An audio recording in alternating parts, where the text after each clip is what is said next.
यज्ञ पद्धति जो इस समय शनिधाम में होती है, क्या लोग इससे ठीक होते हैं? और ठीक होते हैं तो उसका जो प्रोसीजर होता है वो क्या होता है? और क्या सूक्ष्म रूप से जो हमारे शरीर में रोग बैठे हुए हैं, क्या वो उससे ठीक हो सकते हैं? देखिए पुत्र, ये जो रोग की बात आप करते हैं, मुझे ये समझ में नहीं आता। रोग तो डॉक्टरों से ही ठीक नहीं होते। मैं बार बार इसी बात पे हंसता हूँ। आप रोगों की एक लंबी लिस्ट ले लीजिए, डॉक्टरों से पूछिए इनमें से कौन कौन से रोग ठीक होते हैं, ठीक है ना। तो कुछ आंखों संबंधी, कान संबंधी, गले संबंधी कुछ रोग को छोड़ के, ठीक है, यानी कि आधे रोग ऐसे हैं जो डॉक्टरों से कभी ठीक नहीं होने वाले। बस वो ये कहते हैं कि इनकी जीवन भर आपने दवाइयां खानी है, कोई पैमाना नहीं है आप कभी ठीक हो पाओगे, नहीं हो पाओगे। बस ये मेंटेन करते रहना है आपने। अगर ये दवाइयां मेंटेन नहीं कर पा रही हैं आपके शरीर को, तो आप और ज्यादा दवाइयां खाएं, फिर वो उसकी मात्रा अधिक कर देते हैं इस तरह से। लेकिन कभी ना तो ठीक करते हैं और ना कभी ठीक होने का दावा करते हैं। वैसे भी डॉक्टर अगर ठीक करे तो फिर वो साइन ना कराए लोगों से कि अब जो होगा देखा जाएगा, ठीक है ना। इसका मतलब तो 90%, 60% कोई तो ऐसी परसेंटेज होगी जहां पे जाके डॉक्टर हार जाता है। एक दूसरा, शनि धाम जब यज्ञ करता है तो आपकी जो निगेटिविटी है, आपके जो पित्र है, देखिए आपने एक बात सुनी होगी, कोई भी भक्त जो है वो हमेशा गरीब रहता है, दुखी रहता है, कष्ट में रहता है। ये सुनिए ये बात, और रहते भी है। मैंने भी वो कष्ट झेला है बहुत दीर्घ अवधि तक, लंबे समय तक, ठीक है ना। और वो जो है, हमें लगता है साढ़े स्थिति भैया या महादशा आई है, लेकिन वो कष्ट अलग तरह का होता है। क्योंकि जब भी जो भक्ति करता है उसके ऊपर एक प्रेशर आ जाता है। उसके जितने पित्र होते हैं वो आकर खड़े हो जाते हैं। उसके घर में जितनी बाधाएं होती हैं, कुल में जितनी बाधाएं होती है, वे आके खड़ी हो जाती है और उसकी भक्ति का जो है लबादा ओढ़ लेती है, आवरण ओढ़ लेती है। और जब वो भक्ति करता है तो उनको राहत मिलती है, शांति मिलती है, उनमें से एक एक करके मुक्त होता चला जाता है। तो ऐसे तो वो भक्त जो है परिपुष्ट होता है। इसलिए कहते हैं कि भक्त जो होता है अपने पितरों की 7 पीढ़ियों को पार कर देता है, कोई भी भक्त होता है। एक बात। अब दूसरी बात कि जो हमारे पितर हैं, हम यज्ञ करते हैं, यज्ञ क्यों करना चाहिए? देखिए, ये आपका शरीर है, इस शरीर में यहाँ पे जठराग्नि है, ये आपका शरीर नहीं यज्ञ है, ठीक है।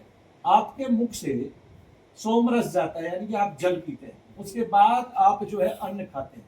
तो आप उसमें पागन खाते हैं, आप उसमें हविष्यान खाते हैं, यानी कि आप फल फूल खाते हैं, उसमें फल खाते हैं बहुत सारे, और फिर पका हुआ अन्न खाते हैं।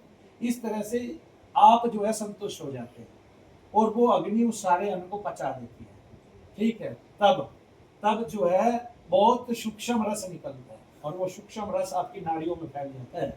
आपकी इंद्रियां प्रसन्न होती है, जो मन रूपी इंद्र है वो प्रसन्न होता है, और वही चंद्र है वो प्रसन्न होता है। वो जितना प्रसन्न होता है आपके रोग समाप्त हो जाते हैं। तो सबसे पहले तो आप यहीं से सीखें कि हमने शरीर को क्या क्या देना है। हमने शरीर को अच्छा जल, स्वच्छ जल देना है। हम जैसे भगवान को स्वच्छ देते हैं, ऐसे हमारा जो ये यज्ञ है इसमें बिल्कुल स्वच्छता जानी चाहिए।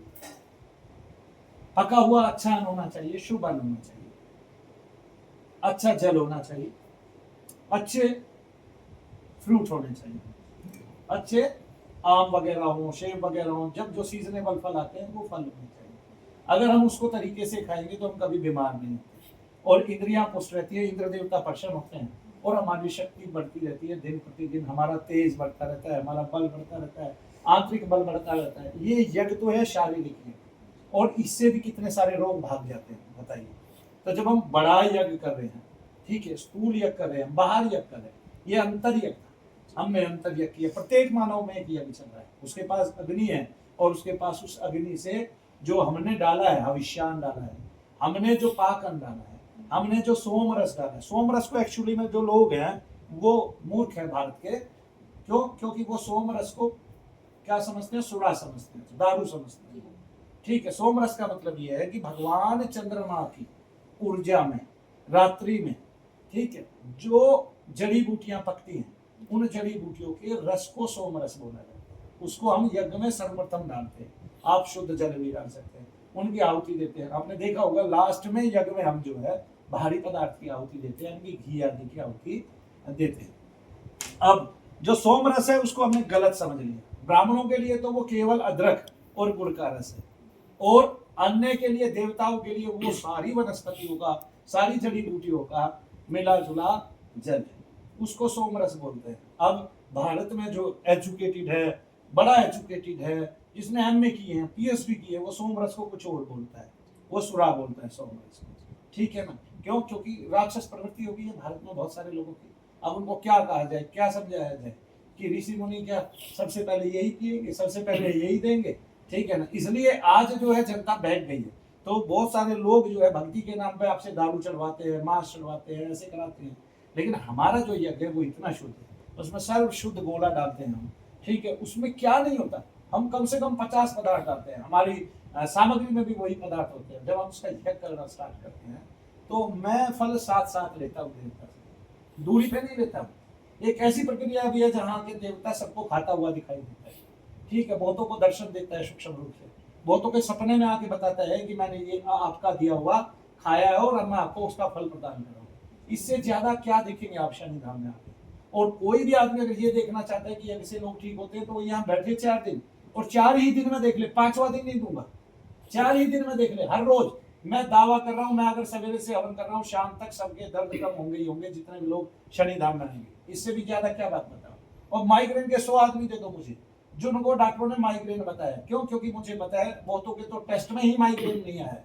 तो जिनके टेस्ट में माइग्रेन नहीं आया है वे दोष से पीड़ित है, उनको एक ही दिन में, पहले ही दिन से लाभ होना शुरू हो जाएगा। अब यज्ञ की बात कीजिए, यज्ञ जो है वो उसकी उपमा, उसकी शोभा, हमारी उसकी कीर्ति और उसका यश आगे ना, और उसका विवर्धन हमारे ग्रंथों में बताया गया। तो वेद यज्ञ से शुरू होते हैं, वेद में यज्ञ की ही महिमा है। और वेद अथर्ववेद में तो कहा गया है कि यज्ञो विश्वस्य भुवनस्य नाभो, कि ये यज्ञ है जो समस्त भुवन मंडल का नाभि केंद्र है। और ये नाभि है ना, यहाँ यज्ञ हो रहा है ना, अन्न पक रहा है ना, अन्न पक रहा है और हमारी इंद्रियों में जा रहा है, पुष्ट हो रहे हैं, इंद्र देवता प्रसन्न हो रहे हैं। ऐसे ही वो इंद्र देवता प्रसन्न होता है। तो जो अंतर में है वही बाहर में, और वहां जो मन रूपी चंद्रमा है वो प्रसन्न होता है, और उसमें औषधियां जो है सुंदर आकार लेती है, और फल फ्रूट जो है सुंदर आकार लेते हैं, और फिर हम उनको खाते हैं, पुष्ट होते हैं, बलिष्ठ होते हैं। ये भगवान की ऊर्जा है। उसने हमें अन्न दिया, उसने हमें धैर्य दिया, उसने हमें विलक्षणता दी, उसने हमें मानव बनाया। ऐसे तो मानव जीवन जो है वो बड़ा ही दुर्लभ है। और हम आज अगर दुख पा रहे हैं तो हम ये ना सोचे कि ये हमारा दुख है। मानव जीवन 84 लाख योनियों के बाद मिलता है, तो कम से कम कुछ तो विशिष्टता होगी ना हमें। आप बहुत बड़े धनवान हैं। निर्धन भी अगर भारत में कोई है तो उसका मतलब क्या है कि उसके पास घर है, रोटियां हैं। और अगर किसी के पास घर भी नहीं है तो रोटी तो उसको भी मिल जाती है, वो थोड़ा सा कर्म करेगा, रोटी पा जाएगी। लेकिन जब निधन हो जाएगा तब वो धनहीन हो जाएगा। आत्मा जब शरीर से बाहर निकल जाती है तब किसी भी प्रकार का धन नहीं रहता है उसके पास, शरीर के पास, और उसका निधन बोलते हैं कि निधन हो गया। तभी असली निर्धन होता है, तभी असली जिसको धनहीन कहा जाता है तभी हो पाता है, उससे पहले नहीं हो पाता है। इसलिए सब जो है मूल्यवान है, सब जो है कीमतीवान है, और सबकी असीम कीमत है। क्यों? क्योंकि अंतर में आत्मा है, अंतर में, और वो परमात्मा का स्वरूप। परमात्मा निर्धन नहीं है, ऐश्वर्यवान है। आपके पास जो परमात्मा का स्वरूप है आप ऐश्वर्यवान है। जो आत्मा सो परमात्मा, और जो आत्मदर्शन करता है वो परमात्मा ही बन जाता है। इस संसार में वो परमात्मा के तुल्य हो जाता है, क्योंकि वो परमात्मा ही है। जिस प्रकार से सूर्य हजारों घटों में दिखाई दे रहा है, उसी प्रकार से सभी मानव शरीरों में जैसे सूर्य दिखाई देता है, ऐसे ही भगवान परमात्मा में सूक्ष्म रूप में रहते हैं। जैसे जितने भी स्वर हैं वो इस संसार के उस पुरुष का स्वरूप है जिसको हम ब्रह्म बोलते हैं, और जितने भी अक्षर हैं वो उसकी पराशक्ति का स्वरूप है। तो जो आप कै बोलते हैं, कै प्लस ए कै होता है, खे बोलते हैं खे प्लस ए खे होता है, गै बोलते हैं गै प्लस ए गै होता है।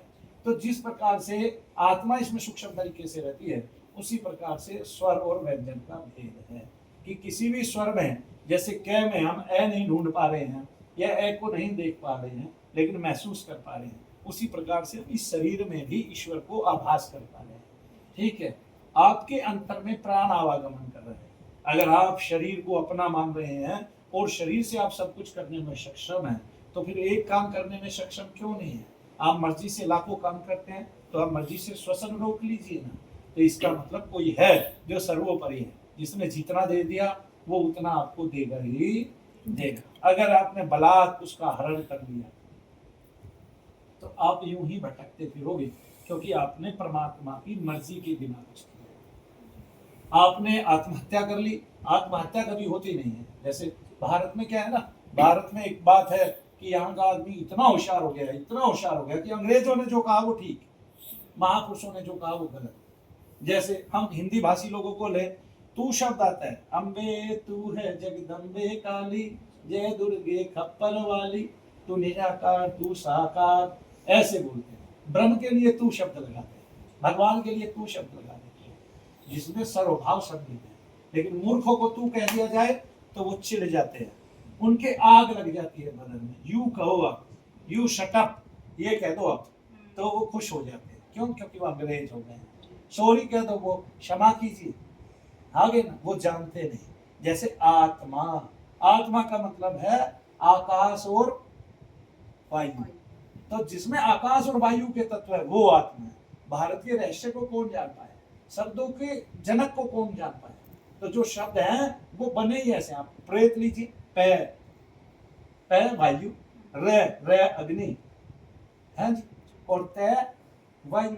तो अग्नि और वायु का जो मिश्रण है, क्योंकि जल और पृथ्वी तो उसमें से निकल गए, है ना, और आकाश गौण है, छिपा हुआ है आकाश काले घेरे के अंदर। क्यों? प्रेत वही बनेगा जिसका आत्मा आवरण से आच्छादित है। किस आवरण से? मलिन आवरण से, माया के आवरण से आच्छादित है। तो माया के जो भेद को तोड़ देगा, आवरण को तोड़ देगा, वो प्रेत नहीं बनेगा। वो आत्मा स्वच्छ होकर ऊपर के लोकों में जाएगा। वो कोई तोड़ नहीं पा रहा है, इसलिए ऊपर जा नहीं पा रहे हैं, सभी प्रेत बन रहे हैं। 90% तो भारत का आदमी प्रेत बन रहा है, उसको पता ही नहीं चल रहा है। और उसके तत्व उसके घर में घूमते हैं, वो अपने पुत्रों को, अपने पोत्रों को सता रहा है। तब पीढ़ियों दर पीढ़ियों हम एक दूसरे में घुसते चले आ रहे हैं।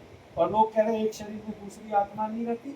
क्यों नहीं रहती? एक माँ के गर्भ के अंदर 7-7 बच्चे हो जाते हैं, वो 7-7 आत्माएं ही रहती हैं। तब लोग इस बात को समझ नहीं पाते हैं। अलौकिक लौकिक क्या है ये समझ नहीं पाते हैं, भेद क्या है ये समझ नहीं पाते हैं। और वो समझ ठीक नहीं पाते हैं, क्योंकि ये महापुरुषों की समझ है। महापुरुषों की रमजों को भला संसार क्या जाने, ये दुनिया क्या है इसका राज दुनियादार क्या जाने, इसका राज दुनियादार नहीं समझे। तो जो महापुरुष है वही समझेगा इसका राज। तो पुत्र, जो मैंने समझा है वो आपके शायद समझ में आया होगा, और इससे जगत का भी कल्याण होगा, क्योंकि मुझे और आपको आज लोग सुनेंगे और वो जानेंगे भी कि गूढ़ता क्या है, रहस्य क्या है, प्रेत आदि क्या है। तो जैसे आत्मा शब्द से ये समझ में आता है कि ये केवल वायु और आकाश तत्व। और प्रेत शब्द से क्या समझ में आता है? जब वो देखेंगे कि एक एक शब्द का कोई मतलब है, तो आप पहले तो अपनी वर्णमाला सीखें, क ख ग सीखें, और फिर उनको क्रम से रखें। तो जो क वाला क्रम है, जो पहला क्रम है, जो पहला अक्षर है, तो वो कवर्ग, चवर्ग, टवर्ग, टैठ है ऐसे, और तवर्ग और पवर्ग, ऐसे सारे वर्गों के प्रथम अक्षर वायु है, द्वितीय अक्षर जो है अग्नि तत्व के हैं, और तृतीय अक्षर पृथ्वी तत्व के हैं, और जो चतुर्थ अक्षर है वो आकाश तत्व, आगे ना, जल तत्व के हैं, और जो पंचम है वो आकाश तत्व के हैं। जैसे कह अड़े, और इसमें भी हम कभी समझे ही नहीं, ये सारे के सारे जो है अस्त्र है, ये सारे के सारे भगवान की शक्तियां हैं, जितने व्यंजन हैं।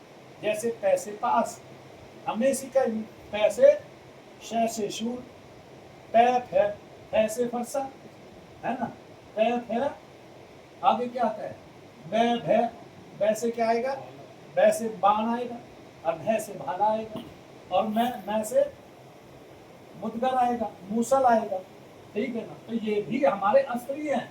भगवान के पास की जो शक्ति है वो अस्त्र रूप में है, वो वही काम करने में दक्ष है जो भगवान चाहते हैं, जो ईश्वर चाहते हैं वो वही काम करने में दक्ष है। बस हमने सीख कुछ और लिया, हमें सीखना कुछ और था। जैसे हमारे 90% ग्रंथों में, तंत्र के तो प्रत्येक ग्रंथ में, और जितने भी मंत्र है उसमें सब में लिखा हुआ है कि आप किसी भी मंत्र से किसका शोध कर सकते हो, या किसका मारण कर सकते हो, किसका उच्चारण विद्वेषण कर सकते हो, किसका भूत प्रेत आदि का निवारण कर सकते हो, ये प्रत्येक मंत्र में ये लिखा है। फिर यहाँ का महात्मा भारत का, हंसी आती है मुझे, क्योंकि निकाल नहीं पाता ना, तो उनपे ये हंसी आती है कि वो अपने किसी भी कर्म को साक्षात करके नहीं दिखा पा रहे। मैंने विशुद्धानंद जी के बारे में पढ़ा था, तो वो जो कहते थे वो करके दिखा देते, कि उन्होंने कहा कि एक बूंद गंगा जी में यहाँ डाली जहाँ से गंगा आरंभ होती है, ठीक है, और निकालिए कहाँ, जहाँ समुद्र है, तो वो निकाल के दिखा देते थे। बाकी और किसी ने ऐसा कारनामा किया नहीं। तब वो जितने भी महात्मा है वो अपने आप को इसमें नगण्य पाते हैं, इसलिए वो मुकर जाते हैं कि भूत प्रेत नहीं होते, क्योंकि जब उन्माद छाता है, तो 5-5 आदमियों के काबू में नहीं आता है। एक बच्चे की मैं आंखों में देखता था, वो वहीं से उठ के आता था और मेरे शरीर पे लात मारने की कोशिश करता था। लोग पकड़ लेते थे क्योंकि वो जानते थे कि अब ये उठेगा और भागेगा और भैया जी का आक्रमण करने की कोशिश करेगा। कौन महात्मा अपनी गद्दी पे ऐसा कराना चाहता है? ठीक है, ये मनु भैया की हिम्मत है जो संसार को ये बताना चाहते हैं, अपनी परंपराओं को मत भूलो, अपने ऋषि मुनियों को झूठा मत करो, सारे पुराण आदि को झुठलाओ मत, एक दिन तुम्हारी बहुत बड़ी समस्या हो जाएगी। आप बस ये देखो कि आपको जो रोग हुआ है वो ठीक क्यों नहीं हो रहा है। आप बस ये देखो कि आपको दर्द कहीं कहीं क्यों घूम रहे हैं। आप बस ये देखो कि जब डॉक्टर के कुछ आ नहीं रहा है तब डॉक्टर दवाई क्यों दे रहा है। आगे ना, आप बस ये देखो, आपको कुछ और देखना नहीं है। और महत्ता समझो समय की, जल्दी ठीक होने की कोशिश मत करो। अगर आप तंत्र से घिर गए हैं तो समय दो, तंत्र में समय दिया जाता है। अगर आपने समय नहीं दिया तो कोई इस आवरण को भेद नहीं पाएगा। मनु भैया कहना, मैंने 20 साल खोज की है, मैं सरेआम सबके सामने करके दिखा सकता हूँ। जी न्यूज पे भी मैंने एक बार करके दिखाया। अब कोई बहस ही करे और कोई काग बन जाए, कागासुर बन जाए, तो मैं क्या करूँ। ठीक है, लोग इस बात को, इस तत्व को समझना नहीं चाहते। बस ये जानते हैं कि यूपी में एक महात्मा था, उसके यहाँ भीड़ हुई, भगदड़ हुई। लोग ये नहीं सोचते कि उसके यहाँ आके आदमी ठीक क्यों हो रहे थे। वो डॉक्टर तो था नहीं, फिर क्यों ठीक हो जाते थे? मुझे ये बताइए, क्यों लोगों के रोग ठीक होते हैं? क्योंकि उनको रोग नहीं, उनको दोष है। बहुत सारे दोष ऐसे हैं, 40% लोगों के दोष ऐसे हैं जो 1-2 बार में कहीं भी ठीक हो सकते हैं, क्योंकि उनके बहुत कम समय के हैं। और जो मनु भैया जी कर रहे हैं वो दुनिया में सबसे अतीब है। उन चीजों को घिसा देते हैं। जब आदमी यहाँ से बीच में मैदान छोड़ के भाग जाता है तब उसको पता नहीं चलता, फिर उसको 5 साल बाद पता चलता है कि अब मरण है, अब इसके अलावा कुछ नहीं है। वो खुश होता है कि मैंने कहीं और इलाज किया, शायद मैं मनु भैया के यहाँ ठीक नहीं हुआ और यहाँ मैं ठीक हो गया। उसको ये खुशी होती है अंदर से, वो जग जाहिर करता है। 5 साल बाद क्या होता है, 5 साल बाद जब उसका परिवार मुसीबत में घिरा हो जाता है तब उसके घुटने टिक जाते हैं और वो उस टाइम बर्बाद हो चुका होता है। तो इसलिए मनु भैया ने जो कहा है वो 100% सत्य है। मैं अपने इष्ट की सौगंध दिखाता हूँ, असत्य में कभी बोलता नहीं, असत्य को धारण नहीं करता, लोभ कोई नहीं रखता, लालच कोई नहीं रखता, संसार से मोह नहीं है। आप ठीक हो, अपने घर जाओ, आप ठीक हो, अपने घर जाओ। और जब आपका विश्वास यहाँ से भी टूट जाता है तब मैं हंसता हूँ कि मेरी जिम्मेवारी तो खत्म हो गई। ठीक है, शायद आप आज ठीक ही हो जाओ, लेकिन वो कभी फिर सही ठीक नहीं है ना। जो इस संसार में इस कार्य को करने में दक्ष मानता है अपने आप को, वो एक दिन चेताता था कि मनु भैया तेरी बहन को मैं 2 महीने में ठीक कर दूँ। सबसे पहले तो वही बहन बनी और 10 लोग मनु भैया के यहाँ से कानपुर के करौली में गए। 10 में से 6 जो है आत्मघाती हो गए, यानी कि मर गए। ठीक है, और उन्होंने पूर्ण रूप से जो है उनके शरीर का हनन हुआ, उनकी आत्मा का हनन हुआ, क्योंकि अब वो प्रेत रूप में घूम गए इस तरह से। तो लोग ये ना समझे, लोग ये देखे कि मैंने उपलब्धि की क्या की। लोग ये देखे कि मुझे 20 साल हो गए ये कार्य करते हुए। लोग ये देखे कि मेरे यहाँ सवेरे से लेकर रात तक ये हो। लोग ये देखे कोई आदमी इतने लंबे समय तक बिना छुट्टी किए एक जगह बैठ के क्यों काम कर रहा है, उसका क्या वो है। मेरा एक ही ध्येय है, मैं इस परंपरा को सबको बता पाऊँ, सबको सत्य का दर्शन करा पाऊँ, सबको बता पाऊँ कि हमारे पूर्वजों ने कभी झूठ बोला ही नहीं, और इसलिए मैं सिद्ध करके दिखा पा रहा हूँ। जय श्री